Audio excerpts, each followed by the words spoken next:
2022 has proven to be the year of reckoning for the crypto industry. Billions of dollars lost through incompetence, recklessness, and straight up deceit and greed by the very people and organizations that us as crypto holders trusted to lead us into the path of innovation. Of course, the aggressive Fed rate hikes that began in March of 2022 didn't set up the crypto markets for success, but an entire industry should not have a total meltdown when the macro environment becomes less favorable. For example, we have not seen American TradeFi banks, automakers, or insurance companies have to file for Chapter 11 because they were over-leveraged when the Fed started their hikes. And yet, when you take a look at the 2022 landscape for the crypto industry, you see a blood-soaked battlefield where some of the biggest operators in the industry lost their shirt as soon as Jerome Powell at the Fed turned off the free money spigot. The unique crypto carnage started in May of 2022 when Terra Luna Labs, led by CEO Do Kwon, saw their Terra USD coin plummet amid an overwhelming sell-off of the stablecoin. Now that set off a chain reaction as crypto lenders Voyager Digital, Three Arrows Capital, and Celsius Network all disclosed that their balance sheets had significant exposure to the collapsed Terra ecosystem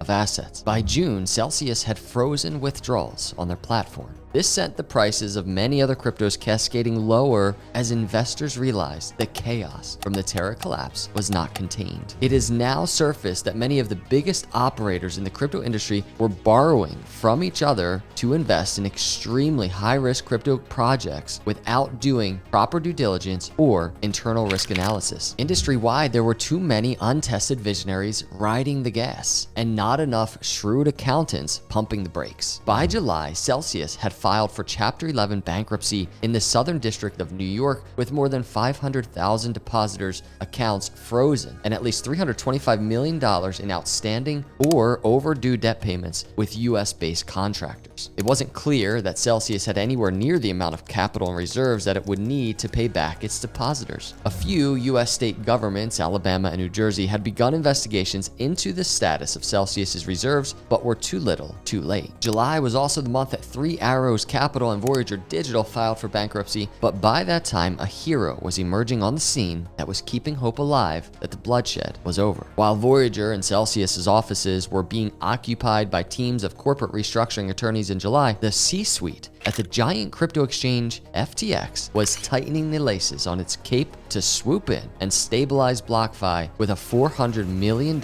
injection. Remember when Voyager Digital was hoping they may be the lucky recipients of some of FTX's heroism? It turned out that the $400 million injection only allowed BlockFi to operate through late November before they were forced to file for Chapter 11 bankruptcy. What's ironic is that FTX's CEO Sam Bankman-Fried had to order the filing of Chapter 11 for his own company 3 weeks before BlockFi did. The loss from this gauntlet of 2022 bankruptcies are still very fresh for the community of amateur and professional crypto investors, and the exact reason for each firm's meltdown is still in the early stages of investigation. But a few consistencies have emerged. The yields offered by these lenders and exchanges were outrageously high, and the capital reserves held by each firm were massively inadequate. Looking back, the crypto industry resembled a college house party that had no rules, but plenty of hyper-inflated egos ready to get rowdy. But now the party is over and the house is trashed. It's only pain ahead. Pain to face the discipline,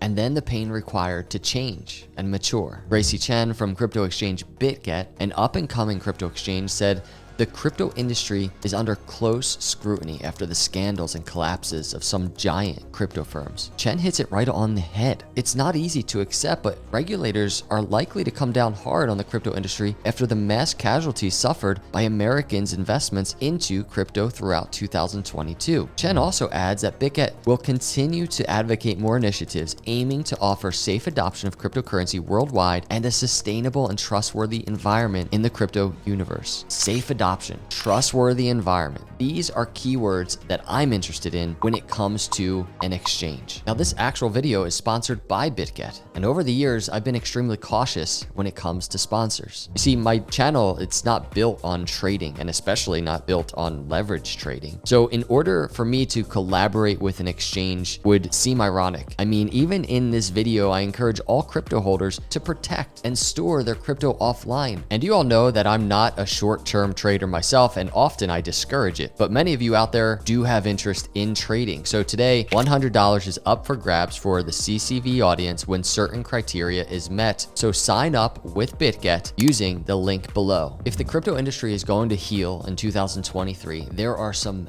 major changes that need to take place. And a massive shout out to bitget for standing behind this message. One of the biggest modifications that crypto operators need to make to their best practices list needs to be an adoption of the proof of reserves system. I want the next chapter for crypto to see platforms avoiding struggles over who can have the highest yield, but rather who can be the most transparent about their reserves and have top-notch protection for users. Account freezes especially should be left in 2022. Let me tell you about something I found the other day, and it's a glimmer of hope on the horizon for crypto, and I want to see more of this kind of innovation. POR, or proof of reserve, uses blockchain technology called Merkle trees to prove the authenticity and consistency of the reserves held by a single wallet or a network of wallets within an organization. Now, this is an excellent step in the right direction. While TradeFi banks certify their reserves through government regulators, DeFi can easily integrate proof of reserve to start to earn back the trust of the crypto community. And one exchange that was already leading the way on transparency and actually helped pioneer the Merkle tree tech behind the proof of reserve system is bitget. And you can see on their own site how overpowered their commitment to this transparency is. As you can see, bitget holds well in excess of 100% of its users' assets in their own reserve wallets. For bitget's BTC wallet alone, you're looking at 725% reserves at the time of recording this video. While FTX was using user funds to leverage trade crypto and Celsius was using user funds to invest in high-risk startups, bitget was developing proof of reserves to show that they're holding rock-solid crypto and reserves that can be paid out to 100% of users in minutes if they had to. Bitget is also cool because they basically have a built-in social media experience in their platform. As far as what bitget is doing in terms of all of their features we just discussed, as well as their transparency and openness and approach towards proof of reserves, bitget seems like a great platform if you ask me. It definitely checks off all the boxes of what a top crypto exchange going into 2023 will look like. Everyone, we need crypto exchanges and companies within the crypto space stepping up to the plate like bitget to provide transparency and heal the wounds that 2022 has inflicted on crypto holders and the space as a whole. Let me know your thoughts in the comments section below about all of this. What do you think? I appreciate you all for watching. I appreciate bitget for sponsoring this video. I'll see you all in the next video. God bless.